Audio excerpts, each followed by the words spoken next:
This part of the report comprises of some details about how you can contribute to a mokib and how you can join us, inshallah, next year for this walk from Najaf to Karbala. Uh, First of all, it is imperative that, inshallah, all of us try as hard as possible to visit Karbala.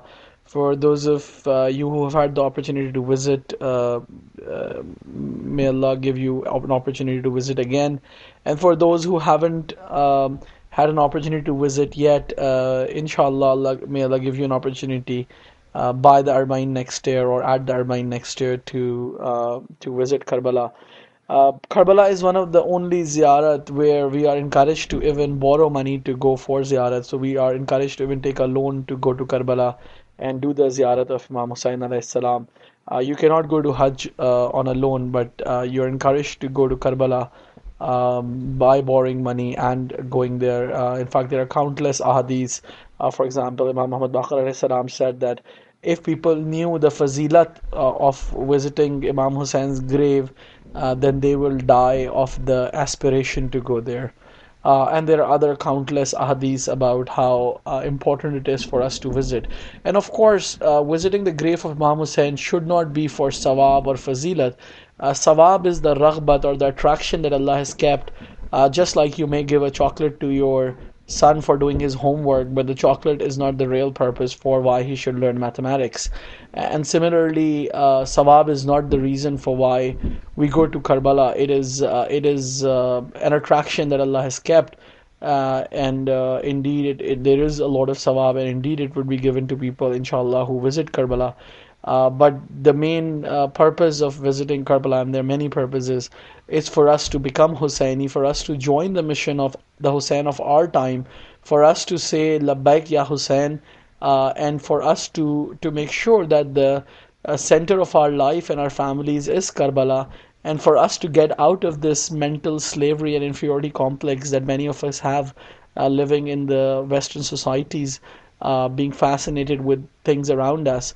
We should adopt what is good here, but we should remember that our real watan is and will always be the heart of Imam Hussein, and the real role model for us are the Ahlul Bayt, irrespective of where we live and irrespective of what passports we carry. We would always have the Ahlul Bayt as our role model, and we would always have Karbala as our watan, and our loyalty will always be to the Imam Hussein and his followers, inshallah.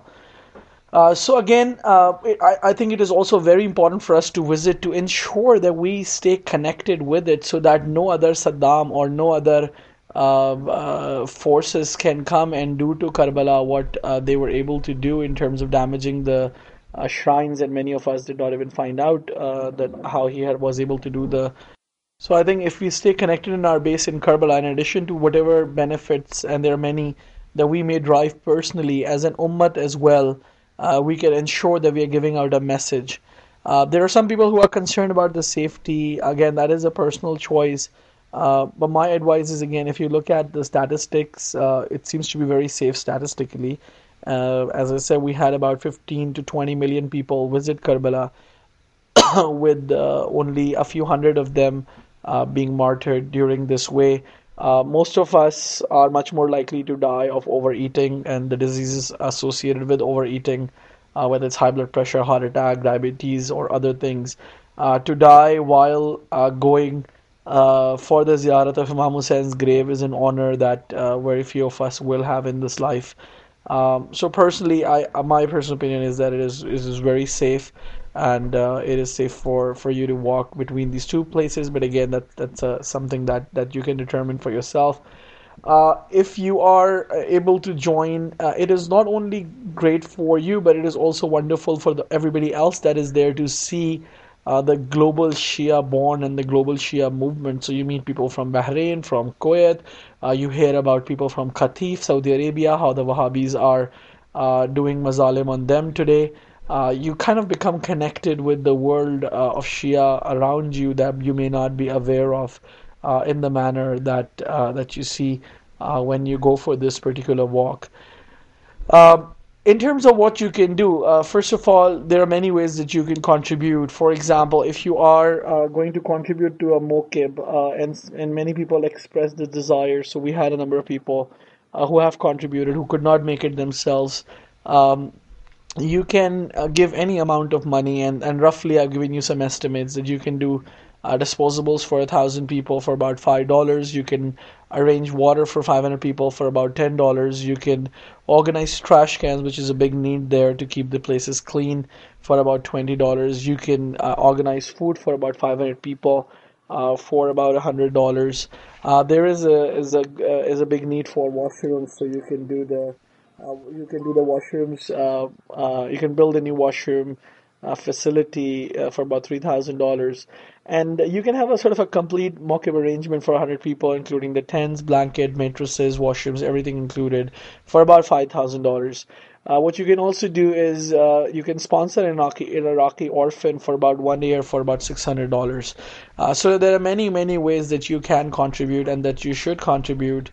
And of course, do consider that this is a family. The family of Ahlul Bayt is a family that never keeps the ahsan of anyone. And, if you contribute in their way, you will be rewarded. But, in my opinion, as I said earlier, reward is just an attraction. It's really, whatever we have today is because of the fazl of this family, and whatever we can contribute back to our brothers in need in Iraq would be a great contribution. In terms of those of you who would like to join us in for the walk next year, inshallah, for Arbaeen in 2012, just in terms of some of the costs, first of all, it would be great if you can plan ahead. In fact, the earlier you can plan, the better. If you're listening to this right now, make a decision right now if you can and say, I will, inshallah, go. If you can go with the family, that is definitely wonderful, and you should. However, in my personal opinion, and do not share this with your family members, but in my personal opinion, if you are a family of 5 or 6 and you can only afford to go yourself, then in my opinion, you shouldn't delay and should go for Ziyarat of Karbala. And inshallah, ask the Imam to give you an opportunity to bring your whole family back. But just because you cannot go as a family should not delay your ziyarat to Karbala for many, many years. If you go by a group, and there are lots of really good groups from Canada, most of them are doing it on either a non-profit basis or a low profit basis. So considering if you buy the ticket well in advance, the visa fee, for about an 8 to 10 day trip, which sometimes can also be about 8 to 12 days, including a few days of Syria as well. The cost that you will have would be, including the ticket, between $2,800 to $3,400 per person. That's again the cost that includes sort of a full kind of ziyarat tour, including a few days, all tickets, all food, all transport. Except for shopping, you won't have to spend a single penny if you join one of these groups with this sort of an amount. What you can also do to lower down your costs is you can fly from North America or Western Europe, but join a group from Pakistan that is coming through. And for that, you can reduce the cost by a few $100s. And of course, there might be some issues in terms of who's going to come to pick you up. And typically, the groups that go from Canada or US go together. In here, you may have to make an arrangement to make sure there's somebody there to pick you up when you land at the airport. But you could probably do, and I've done this one before as well, for about $2,200 to $2,500. And again, this would be a 8 to 10 day trip, often including Sham as well, including all tickets from North America back, from Sham to Iraq, Iraq to Sham, or from Dubai onwards, from Dubai as well. So this would be sort of the amount that you will have to pay. Do keep in mind that generally the prices go a little bit higher during Arbaeen and they go a little bit lower outside of Arbaeen. These prices again vary.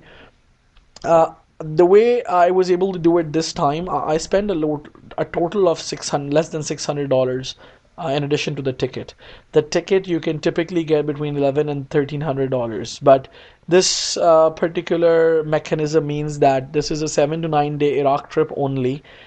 This will cover all the ziyarat. So this $600, I did manage to go everywhere in Iraq, to Samarra, to Kazman, to everywhere. This includes about 3 to 4 days that you will be spending in walking to Karbala, staying at the Mawqibs while walking there, then staying in Karbala probably for a day or two, staying in Kazman for a day, going to Samarra for a day, and then flying back. And of course, doing the ziyarats in the middle, like the Balad ziyarat of Sayyid Muhammad, as well as Masjid Kufa and others, right? And that's sort of something you can manage for about $2,000 or so. So depending on what your budget is like and what sort of an experience you want to have, of course, if you go with a group from end to end, that is an experience that is a better experience in terms of the hotels you'll be staying in and the food and other things. If you are going with the sort of the last option, then you're kind of a little bit less taken care of in terms of the arrangements. In terms of any other costs associated, again, it's really whatever you want to spend for shopping or for buying things from there. Apart from that, I really think that it is a fascinating experience that you should definitely try to see. I'm really, really hoping that if inshallah we can get a group of 50 to 100 people. By the way, you could also, for example, go with a proper kafla. In fact, a number of my friends who were in the walk were doing that, but they would just join their kafla after the 2 days of walk. So let's say the group that you're going with from the US or Canada might be staying in Karbala for 4 days or 5 days, but what you would be doing is going for walking in the 2 days or 3 days that you are from Najaf to Karbala while they go in a bus or a car, and then you can join them in Karbala and then carry on with the ziyarat schedule there. So again, there are different permutations that are possible for this particular model. In terms of any other costs associated, again, except for shopping, there are no other costs associated. This is including everything, which includes food, which is extremely cheap there. It's usually the transport and the hotel that costs somewhat.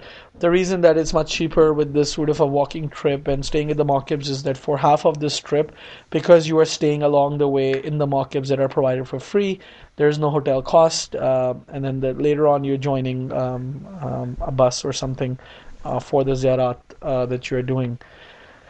We are hoping that inshallah, if we can get about 50 to 100 people, we could even get a permit from the Iraqi government to potentially, especially if we have some good Noha Khan going with us, then we could, like the other Iraqi groups and people from other nations, we could take our group and we could recite Latmiyas in English, Urdu, and other languages.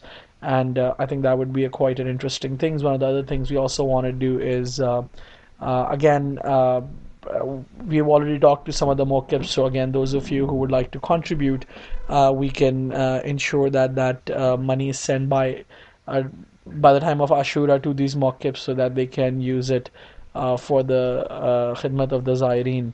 The last thing I will mention is especially that, for example, some of the friends who walked with me raised over $100,000 last year for the Iraqi orphanage in Karbala. So I think, as we have seen Imam Ali alayhi salam's wasiyat, as well as countless ahadith and Quranic ayat about how Allah's blessings are given to people who take care of the orphans, and Allah's azab is for the people who don't take care of the orphans. I think we should all of these causes are important. It is also very important to have support the mokibs so that people can continue going there, and by people getting there, it pumps a lot of money into the economy. It provides for a tradition. It strengthens the Shia community, and of course, by directly sponsoring an orphan, that is another way that you can help.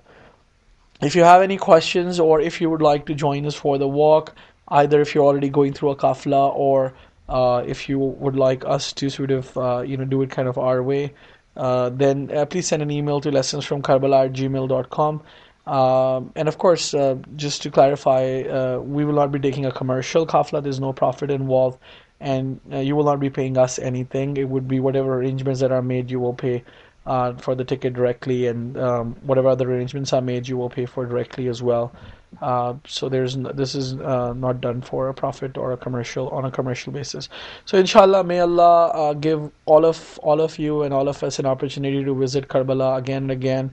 And most of all, by going to Karbala, may Allah give us the tawfiq to change our characters and become more Husseini, and become the an ansar of the Hussein of our time, so that he no longer stays in occultation, and that's said, so that we can have a didar of his